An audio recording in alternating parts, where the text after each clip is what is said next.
ఆచి చికెన్ మసాలా. ముఖ్యమంత్రి రేవంత్ రెడ్డి సభ కంటే కేసీఆర్ సభ పెద్ద ఎత్తున సక్సెస్ అయింది అంటూ కూడా బీఆర్ఎస్ నేతలు చెప్తూ ఉన్నారు. మేము వస్తే ఖచ్చితంగా హైడ్రాని తీసి అవతల పడేస్తామంటూ కూడా నిన్న కేసీఆర్ ఘాటు వ్యాఖ్యలు చేశారు. నా చావు కోరుకుంటున్న వాళ్ళకి నేను చెప్తున్నాను, నేను ఇప్పట్లో చచ్చిపోను అంటూ కూడా పెద్ద పెద్ద కామెంట్ చేసినటువంటి పరిస్థితి. ఇదే అంశం పైన పెద్ద ఎత్తున కాంగ్రెస్ నేతలంతా కూడా రియాక్ట్ అవుతున్నారు. ప్రస్తుతం మనతో పాటు ప్రభుత్వ విప్ వేముల వీరేశం ఉన్నారు. అన్న ఏంటి మళ్ళీ బీఆర్ఎస్ వస్తుందంట, అసలు ఈ 2 ఏళ్ళు కూడా మీరు ఏం అభివృద్ధి చేయలేదంటూ పెద్ద ఎత్తున నిన్న సభాముఖంగా కేసీఆర్ చెప్పారు. అంటే ఇప్పుడే నేను మీడియాలో చెప్పినాను, కేసీఆర్ గారు బయటకు వచ్చిన తర్వాత ఏదో మాట్లాడతారని చెప్పేసి జనము చూశారు.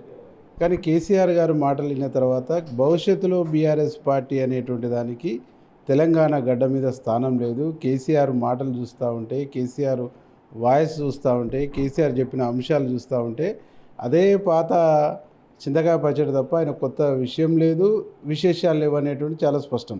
ఈరోజు ఆయనే చావు గురించి మాట్లాడు. మా ముఖ్యమంత్రి గారు చాలా స్పష్టంగా చెప్తుండు, కేసీఆర్ అనేటువంటి వ్యక్తి నిండు నూరేళ్ళు ఆయుర ఆరోగ్యాలతో ఉండాలని భగవంతుని కోరుకుంటున్నా. ఉండి ప్రతిపక్ష నాయకునిగా ఉండి మేం చేస్తున్నటువంటి అభివృద్ధి, తెలంగాణకు గడిచిన 10 సంవత్సరాలలో ఏం నష్టం చేసిండ్రు, ఏం చేయలేకపోయింది కేసీఆర్, అయ్యో అభివృద్ధి అంటే ఇట్లా చేయొచ్చా, పాలన అంటే ఇట్లుంటుందా, ప్రజాపాలన అంటే ఇంత గొప్పగా ఉంటుందా, ప్రజలతో ముఖ్యమంత్రి గారికి ఇంత దగ్గరి సంబంధము అనుబంధం ఉంటుందా, ప్రజాప్రతినిధులతో ఇట్లా మెలుగొచ్చా, ముఖ్యమంత్రి ఇట్లా పర్యటించవచ్చా అని చెప్పేసి ప్రతిదీ నేర్చుకోవాలి, ప్రతిదీ తెలుసుకోవాలి. తెలుసుకోవటం నేర్చుకోవటమే కాకుండా ఆయన జీవిత చరిత్ర రాస్తే 10 సంవత్సరాల్లో నేను చేయలేనటువంటిది ముఖ్యమంత్రిగా రేవంత్ రెడ్డి గారు చేసిండు. ఆయన దేశంలో దేశీకేనే ఇతనని చెప్పేసి బయలుదేరాడు, కానీ కాలేకపోయాడు. గౌరవ ముఖ్యమంత్రి 2 సంవత్సరాలనే దేశం దృష్టిని తన వైపు తిప్పుకోండు. మీరేమో దేశం దృష్టిని మీ వైపు తిప్పుకున్నారు అన్నారు, కానీ 2 ఏళ్లలో మీరు చేసింది విధ్వంసం, అక్రమాలు, పూర్తిగా అసలు రాష్ట్రాన్ని విధ్వంసం చేశారు, ధ్వంసం చేశారు, పెద్ద ఎత్తున భూ కబ్జాలు జరిగాయి అంటూ కూడా నిన్న కేసీఆర్ చెప్పినటువంటి పరిస్థితి. అసలు అభివృద్ధి అనేది 2 ఏళ్లలో అసలు నోచుకోలేదు తెలంగాణ అంటున్నారు.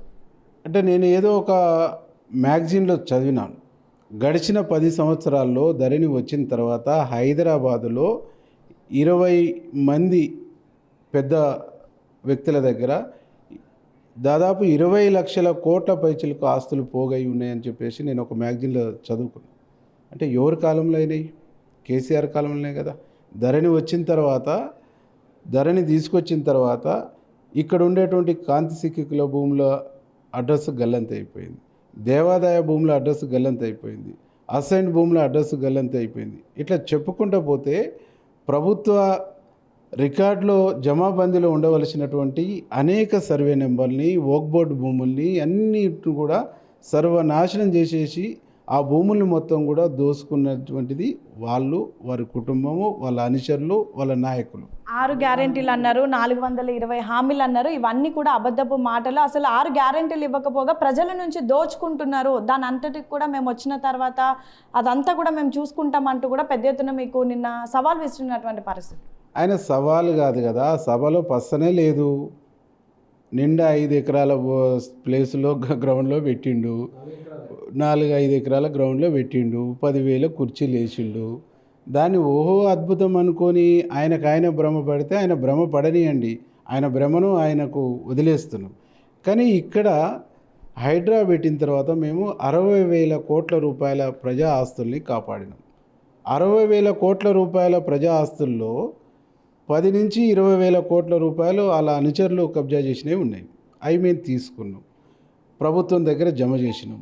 ప్రభుత్వం దగ్గర జమ చేసిన తర్వాత ఇంకా గగ్గోలు పెట్టడం అనేది కేసీఆర్ వంతు అయిపోయింది. ఈరోజు దొంగ అన్నట్టుగా కేసీఆర్ వాదన, కేసీఆర్ మాటలు ఉన్నాయి తప్ప ఆయన మాట్లాడుతున్న దాంట్లో సత్యం లేదు, వాస్తవం లేదు. గడిచిన 10 సంవత్సరాల్లో ఈ రాష్ట్రాన్ని 8,20,000 కోట్ల రూపాయల అప్పులు చేసి అప్పుల కుప్పగా మార్చి ఈరోజు మేము 6 గ్యారెంటీల్లో ఒక్కొక్కటిగా అమలు చేసుకుంటూ వస్తున్నాం. ఇవాళ రైతు భరోసా ఇచ్చేటువంటి విషయంలో కొద్దిగా ఆలస్యం. ఎందుకు ఆలస్యమైంది? నువ్వు చేసిన తప్పుల మూలంగా, నువ్వు చేసిన అప్పుల మూలంగా ఆలస్యమైంది తప్ప ఇంకోటి కాదు. కానీ నువ్వు చేసింది ఏంది?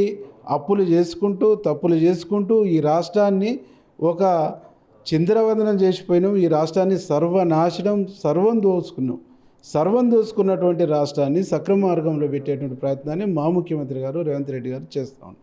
దీన్ని చూసి నువ్వు కడుపుమంట ఎక్కువయ్యి, దీన్ని చూసి ఓర్వలేక అడ్డగోలుగా మాట్లాడుతున్నావు తప్ప, కేసీఆర్ మాట్లాడుతున్నా, కేటీఆర్ మాట్లాడుతున్నా, హరీష్ రావు మాట్లాడుతున్నా, వాళ్ళు మాట్లాడుతున్నటువంటి దాంట్లో ఈర్ష్య, పదవి పోయిందనే అక్కసు, ప్రభుత్వము ఇంత సజావుగా నడుస్తుందనేటువంటి ద్వేషం తప్ప ఇంకోట్లేదు. సో చివరిగా మీరేమో అసెంబ్లీకి రమ్మంటే రానటువంటి కేసీఆర్ నిన్న భారీ సభ పెట్టి ఈ విధంగా కామెంట్ చేయడం ప్రజల్లో అంటే మరొకసారి తెలంగాణ ప్రజల్లో ఒక ఉత్తేజం నింపారు. అండ్ మోరవర్ బీఆర్ఎస్ నేతల్లో కూడా ఒక జోష్ నెలకొందని చెప్తున్నారు. పూర్తిగా ఈ సభ పైన ఏం చెప్తారు మీరు? జోష్ లేదు, గోష్ లేదు. ఎందుకంటే ఇవాళ జోషే ఉంటే గ్రామ పంచాయతీలో గెలవాలి, మున్సిపాలిటీలో గెలవాలి, కంటోన్మెంట్లో గెలవాలి, ఇక్కడ నీకు జూబ్లీ హిల్స్లో గెలవాలి, పార్లమెంట్లో గెలవాలి. పార్లమెంట్లో గుండుసున్నాయే, ఏ ఎన్నిక జరిగినా కానీ ప్రజలు బుద్ధి చెప్తారు. కాబట్టి జోష్ ఎట్లయింది? ఈరోజు జీవన్ రెడ్డి చేరితే ఏదో అద్భుతం జరుగుద్దని చెప్పేసి అనుకుండు, అది తుస్ అయిపోయింది. 5 ఎకరాలకు సంబంధించినటువంటి గ్రౌండ్ను నింపడానికి కాన్స్టిట్యున్సీకి ఒక ఎమ్మెల్యేని ఇన్ఛార్జ్ చేసి దానిపైన మళ్ళీ ఆయన మానిటరింగ్ చేసుకుంటే కష్టాలు పడితే ఆ సభను నడుపుకోగలిగారు. కాబట్టి వాళ్ళకు చాలా క్లారిటీ ఉంది.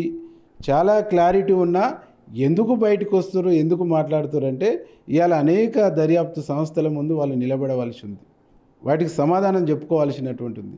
సమాధానం చెప్పుకొని దర్యాప్తు సంస్థలకు ఆన్సర్ ఇవ్వవలసినటువంటి, చట్టం ముందు దోషులుగా నిలబడేటువంటి దానికి అవకాశం ఉంది.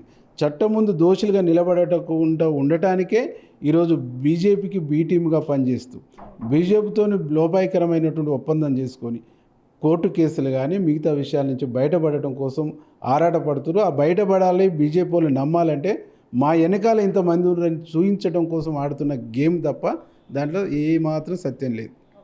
సో మొత్తానికి ప్రస్తుతం ఏదైతే ఇన్వెస్టిగేషన్ జరుగుతుందో వాటన్నిటికి కూడా రానున్నటువంటి రోజుల్లో బీఆర్ఎస్ నేతలు ఎదుర్కోవాల్సి ఉంటుంది. సో వాటన్నిటిని కూడా ప్రస్తుతం బీజేపీకి బీ టీమ్గా పనిచేయడం కోసమే తమ దగ్గర ఇంతమంది జనాభా ఉన్నారని చెప్పుకోవడానికి సభలు పెడుతున్నారు. అంతకుమించి సభల వల్ల ఎలాంటి ఉపయోగం లేదు అని అయితే ప్రభుత్వ విప్ వేముల వీరేశం చెప్తున్నటువంటి పరిస్థితి. వీడియో జర్నలిస్ట్ కృష్ణ యాదవ్తో హేమ, బిగ్ టీవీ, CLP.